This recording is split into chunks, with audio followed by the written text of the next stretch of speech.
Good day, everybody. I'm Shmee, and I've been playing a lot of Last Epoch, getting ready for the 1.0 release on February 21st. Looking back, I've come to realize that there were some pretty big mistakes that I'd made. So here are 5 tips that I wish I could go back and give myself before I started playing Last Epoch. If you've watched any video about Last Epoch, they've likely mentioned Last Epoch's craft system. It's very important and can drastically increase the power level of gear that you find.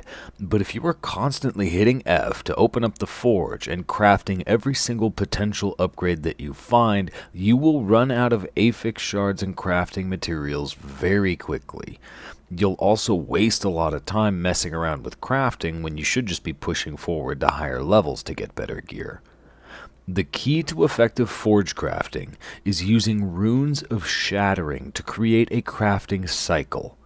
A rune of shattering will destroy an item, but it'll give you affix shards based on the modifiers that were on that item.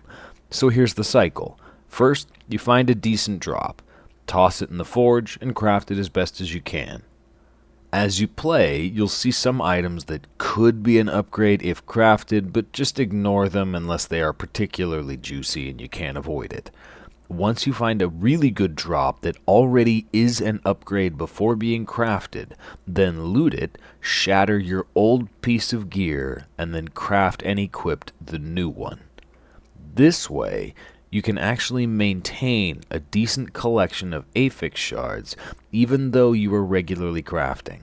You may run low on runes of shattering though, so make sure to save up your gold and buy runes of shattering off the blacksmith in town whenever you run into one.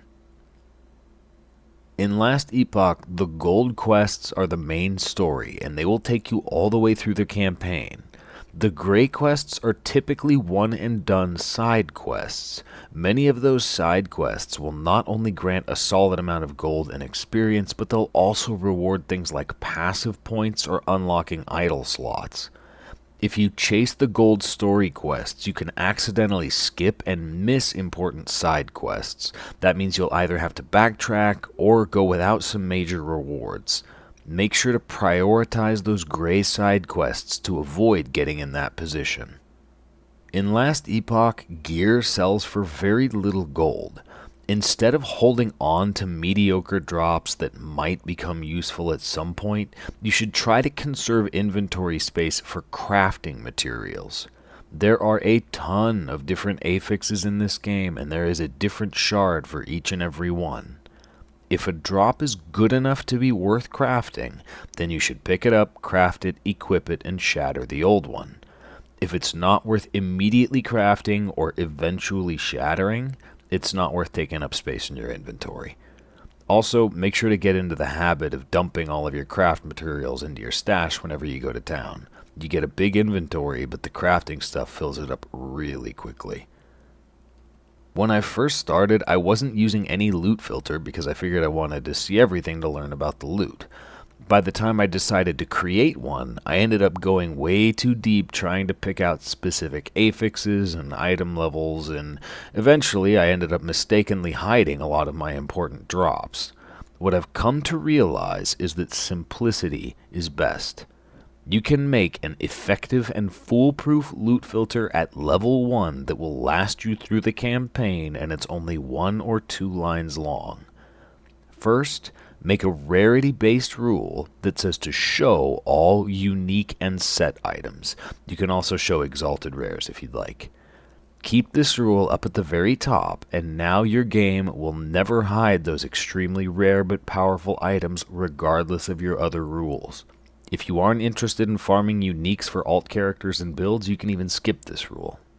Second, make an item type rule that hides all equipment that your build can't or won't ever equip.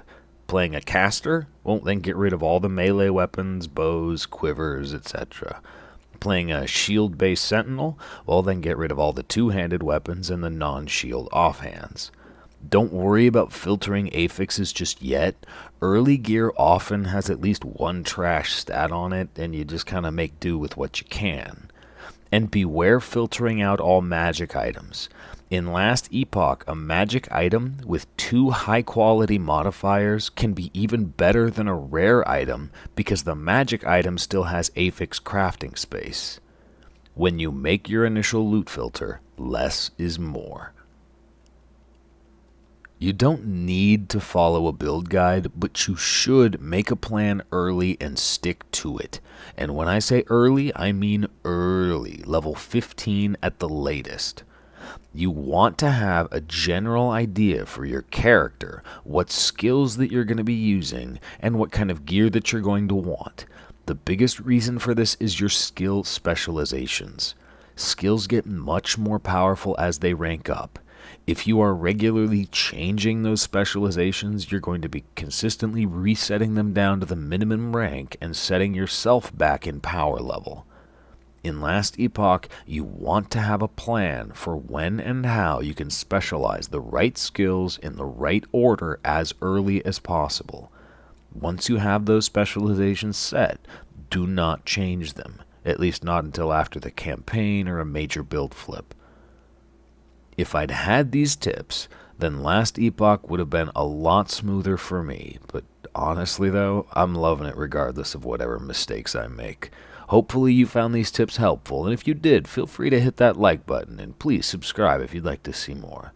Otherwise, I'll catch you next time, and until then, take care everybody.